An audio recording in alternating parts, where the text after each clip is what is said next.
Olá, pessoal. Esse é o Greenper Talks de novembro e não tem como não falar bastante com o que aconteceu no mês passado. O mês de outubro foi um mês bastante complicado, onde no mercado os ativos de riscos internacionais performaram totalmente diferente dos ativos de riscos locais. Então eu vou chamar Silvio Castro para falar como foi o resultado dos fundos esse mês e também como está a nossa visão de cenário para os próximos meses. Obrigado, prazer, Silvio.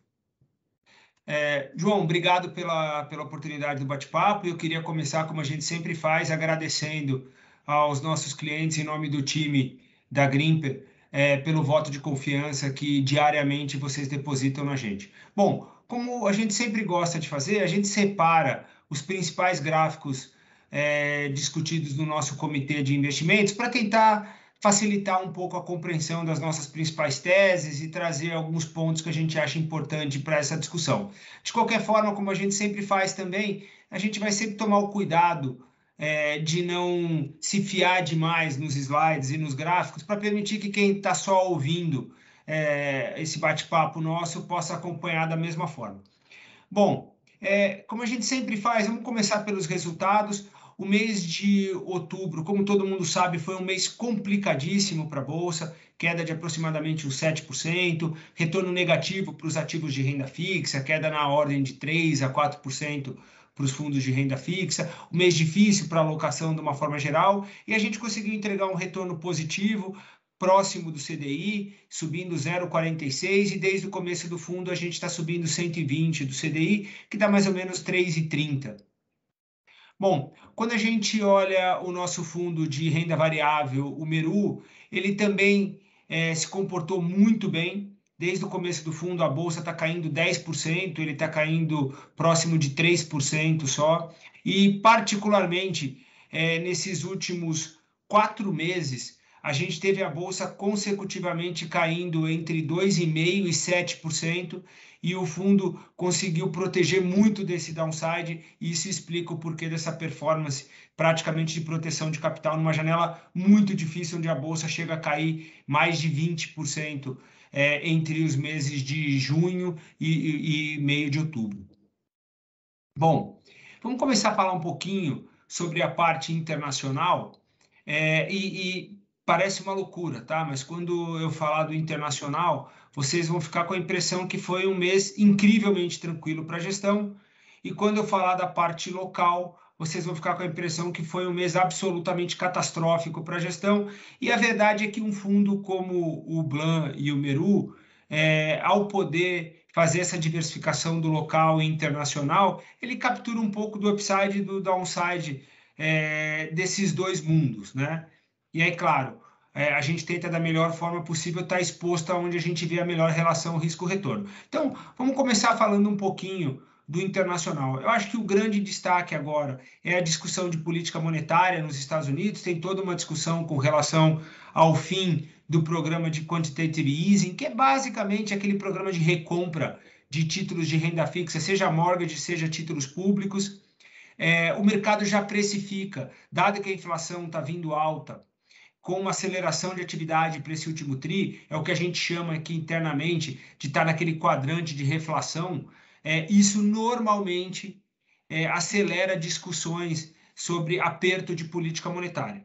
Então, o mercado, como vocês podem atestar, a gente já começa a ver alguma coisa como entre 2 e 3 altas de 0,25 para o ano que vem, dos Fed Funds nos Estados Unidos, e inclusive hoje, no dia 3 de novembro, foi anunciado pelo Federal Reserve na reunião do FONC, que eles começam, então, a diminuir o tamanho desses estímulos, né? O que eles chamam de tapering, vocês devem ter ouvido já. Isso basicamente significa que o Fed vai recomprar menos, ou seja, ele vai injetar menos liquidez na economia. Mas que precisa ficar muito claro para todo mundo que o Fed continua injetando muita liquidez.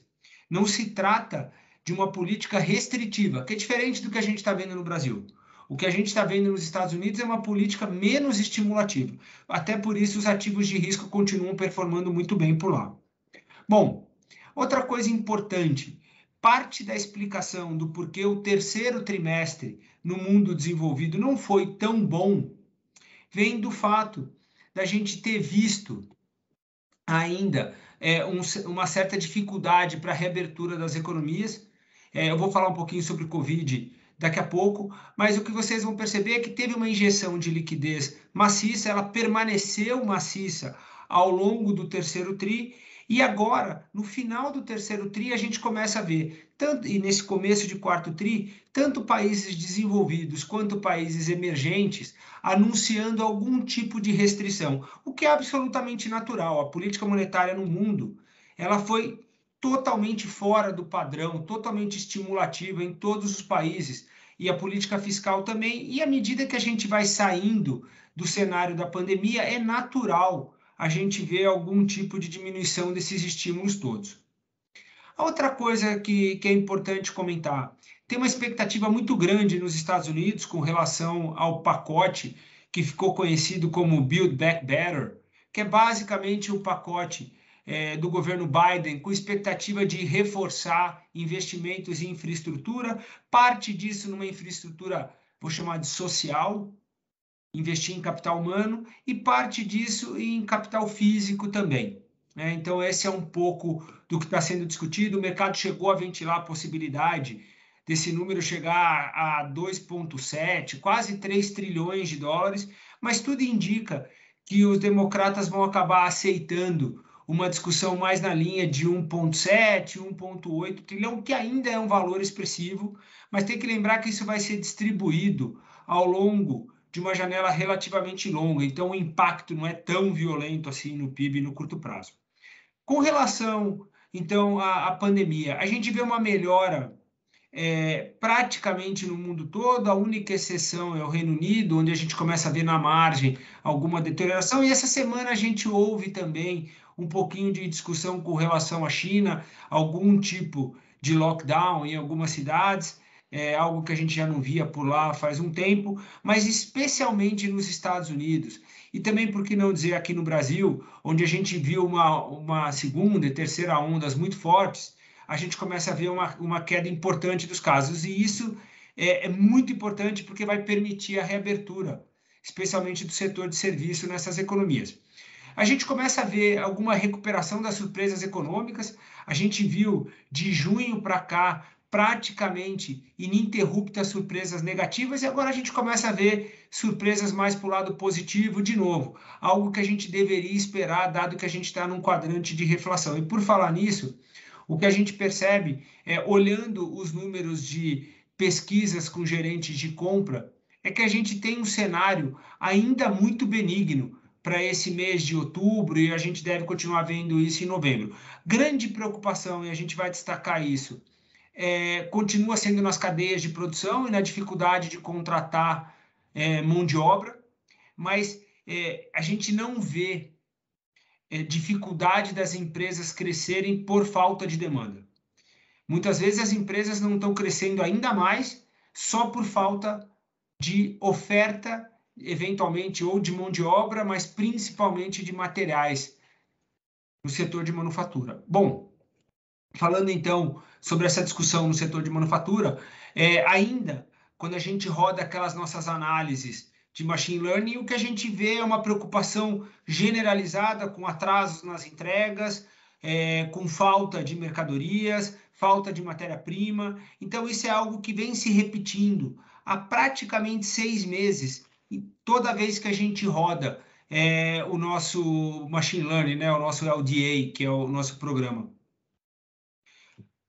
Agora, a notícia positiva, e é isso que vem contaminando os mercados com muito bom humor nessas últimas semanas, e foi o que ajudou bastante também no resultado, junto com a posição tomada em juros no Blan, e ajudou a diminuir também o impacto negativo da bolsa local, especialmente em alguns setores específicos na carteira do Meru. Então, basicamente, o que a gente vê é, tanto pelo nosso modelo mais qualitativo, que leva em conta manufatura, inflação, regime de vol, quanto pelos nossos modelos quantitativos, que levam mais em conta surpresas de atividade, juro real, tudo aponta para um último tri de aceleração de atividade, o que tradicionalmente costuma ser bom para ativos de risco. Então, normalmente, criptomoedas performam bem, bolsas de países emergentes performam bem, normalmente moedas de países emergentes fortalecem,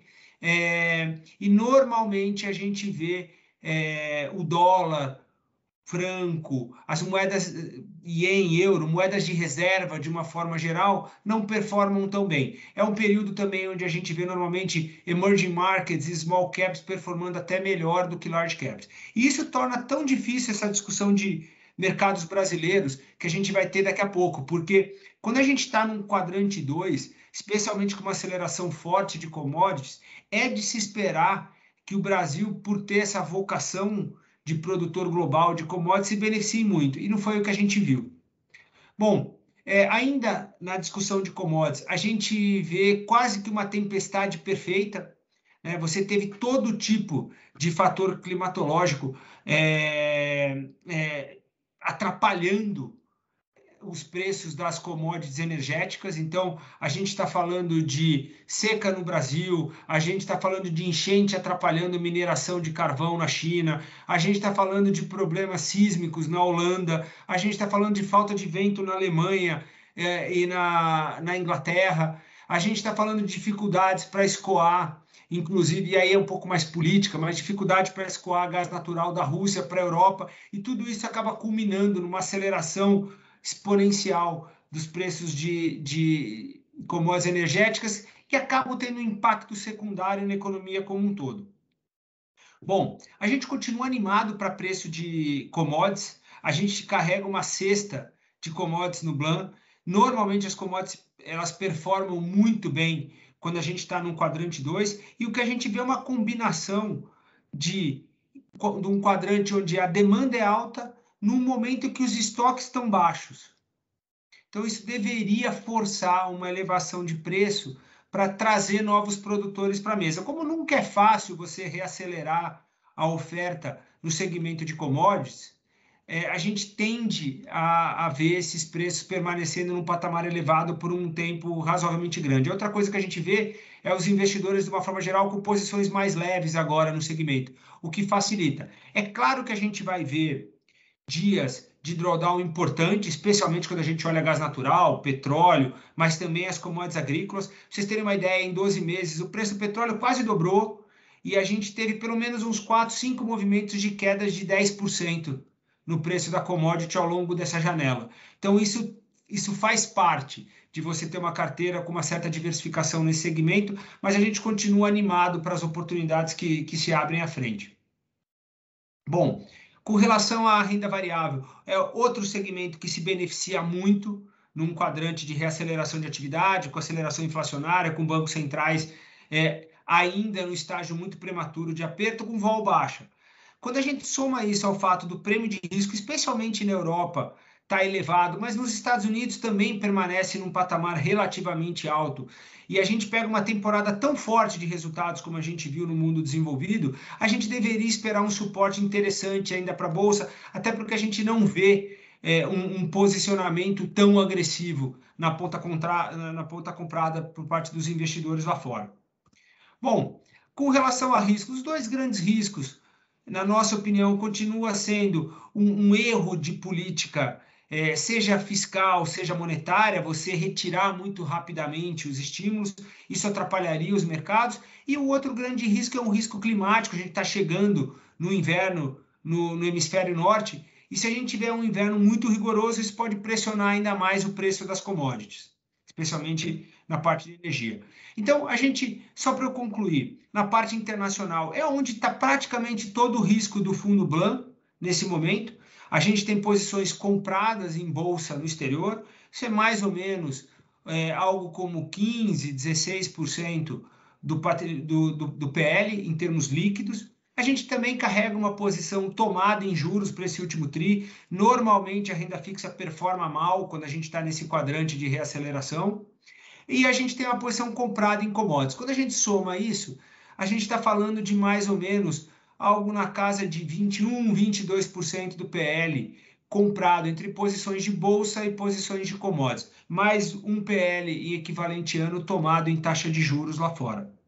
Vindo para o Brasil, como eu falei para vocês, é muito difícil entender uma destruição tão grande de valor no momento que é tão propício para os ativos brasileiros performarem bem. A única explicação que a gente consegue oferecer é um risco político, ou melhor, um ruído político tamanho, que mesmo com os números correntes sendo relativamente bons e com a figura desenhada globalmente sendo muito boa para os ativos brasileiros, ainda assim os investidores bateram em retirada, rolou um pânico ao longo do mês e uma venda forçada de várias classes de ativos. Bom, primeira coisa importante, praticamente desde junho a gente vê a Bolsa Brasileira ininterruptamente performando mal. Só para vocês terem uma ideia, mais de 60 vezes esse ano o S&P fez máxima histórica, e nessa mesma janela a gente está falando da nossa bolsa caindo cerca de 10%, numa janela onde as commodities estão subindo por volta de 40%. Então é muito difícil você entender uma performance tão negativa dos produtores de commodities num cenário como esse. Então, só para vocês terem uma ideia, nessa janela a gente teve taxa de juros para 2 anos abrindo cerca de 3% no mês, e a gente teve a bolsa caindo cerca de 7% no mês. O que explica isso? Basicamente, uma dúvida enorme do mercado com relação à sustentabilidade da nossa dívida. Se a gente está tendo números relativamente bons de arrecadação, mês passado foi arrecadação recorde, se a gente está num período onde a nossa conta corrente está bem comportada, por que tem essa preocupação toda por parte dos investidores? E a explicação é basicamente, quando você tem dúvidas com relação ao fiscal, você basicamente tem dúvida com relação à sustentabilidade da sua dívida, a trajetória da sua dívida. E quanto mais dúvida você tem, mais prêmio você pede para financiar essa dívida no longo prazo. E quanto mais prêmio você pede, ou seja, mais juros real você pede, mais esforço fiscal você precisa fazer. Como hoje a grande discussão em Brasília é fazer menos esforço fiscal, e você tem ao mesmo tempo o mercado exigindo mais prêmio por razões óbvias, fica uma combinação explosiva. E aí o cenário ele vai ganhando uma dinâmica própria. Enquanto a gente não vê com uma certa clareza qual é verdadeiramente o tamanho do rombo com relação ao teto dos gastos e como vai ser essa trajetória da dívida, é muito difícil o mercado fazer conta. Qual tem que ser o superávit primário olhando para frente, que é algo que a gente tem tido muita dificuldade de entregar há pelo menos 10 anos. Se você coloca junto um juro real alto, a dinâmica fica realmente muito complicada. Então, hoje, a gente tem preferido trabalhar muito tático com os ativos brasileiros, especialmente na renda fixa. A gente se beneficiou bastante de posições tomadas em juros no mês passado aqui no Brasil, assim como nos Estados Unidos, eu já tinha comentado. E a gente também se beneficiou com algumas posições de trading no dólar. Mas hoje, estruturalmente, a decisão nossa como colegiado, embora cada gestor tenha uma certa discricionalidade no seu book, é ter muito pouco risco doméstico, praticamente zerado nos ativos locais, e a gente direciona a maior parte do nosso risco para ativos no exterior. Com relação à política monetária, a grande discussão do momento é qual é o tamanho do aperto necessário para você trazer a inflação de volta para dentro da banda. Eu não vou nem dizer trazer para o centro do intervalo, mas pelo menos trazer para dentro da banda. A primeira coisa que eu tenho para dizer para vocês é o seguinte: com o câmbio desancorado e excessivamente depreciado, como é o caso, e você tendo o preço das principais commodities, especialmente as energéticas, num patamar elevado, isso traz uma dificuldade relativamente grande para uma volta rápida do IPCA. Com isso, se vocês olharem de março para cá, o discurso do BC ele veio gradualmente se tornando mais e mais contracionista, mais preocupado com o cenário de inflação. Pelos nossos modelos, a briga é muito dura para 2022, a gente não acha que ele consegue trazer para o centro da meta. Com muito esforço, talvez consiga trazer para dentro do intervalo, se o preço das commodities, especialmente o câmbio, ajudar. Então, até lá, a gente ainda está com um viés um pouco mais defensivo para os ativos brasileiros. Outra coisa importante, a gente já vem defendendo há um tempo que é muito cedo para montar posições aplicadas em juros. A gente, mais uma vez, a nossa tese se provou correta. Se vocês pegarem em 2021 uma renda fixa de prazo médio, aí 2 anos e meio, 3 anos, está caindo 6% praticamente no ano. Agora, a boa notícia, se é que tem alguma boa notícia nessa discussão dessa abertura toda dos juros, é que boa parte do prêmio de risco ali para o pré de 5 anos, 7 anos, já foi restabelecido para perto das médias históricas.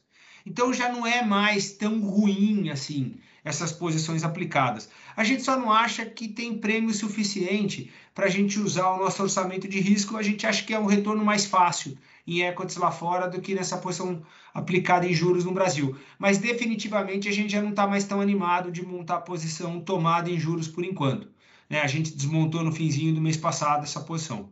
Bom, com relação ao real, como eu falei para vocês, a moeda está muito, muito desvalorizada. O real ele só perde para a lira turca como a moeda que mais desvalorizou no ano, num período em que a gente deveria estar brigando para não deixar o real ficar forte demais no cenário forte de commodities. Mas, enfim, esse é o prêmio político que está embutido na moeda agora. De novo, a gente ainda não tem posições vendidas no dólar contra o real, a gente ainda acha que é muito cedo, até que fique um pouco mais claro esse risco fiscal, mesmo sabendo que tem muito prêmio na moeda, a gente ainda não acha que faz sentido virar a mão para uma posição vendida. Finalmente, quando a gente entra na discussão de equities locais, eu só queria dar uma pincelada, porque o meu sócio responsável pela renda variável, o André, ele fez um vídeo bem longo, em 2 partes, entrando num nível de detalhe muito grande da Bolsa Local, as preocupações, as oportunidades, a forma como a gente olha a nossa análise e a implementação do trade. Então, eu realmente recomendo, se vocês tiverem a oportunidade de assistir o vídeo, está muito interessante, muito completo. A única coisa que eu posso falar para vocês é o seguinte: a razão que vem levando os investidores a sair da Bolsa Local, especialmente o índice, definitivamente não é preço.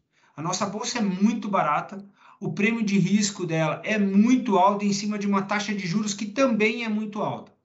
Os principais produtores de commodities negociam com um desconto enorme em cima dos seus pares internacionais. O setor bancário, que é um setor grande, relevante na Bolsa, negocia com um desconto histórico também bastante alto. Então, vocês devem estar se perguntando o que explica essa batida em retirada da Bolsa. De novo, a Bolsa, na verdade, ele é um ativo que ele tem uma duração longa. As empresas, por definição, elas não têm prazo para terminar. Então, quando você vai pegar aquele fluxo de caixa da empresa para tentar dizer quanto que ela vale hoje, você tem que descontar esse fluxo de caixa a alguma taxa.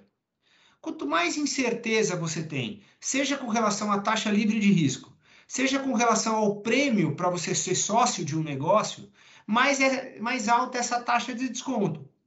Portanto, mais baixo é o preço do ativo naquele momento. Então, basicamente, o que o mercado está fazendo nesse momento é colocando um prêmio de risco enorme, porque o nível de incerteza está muito alto.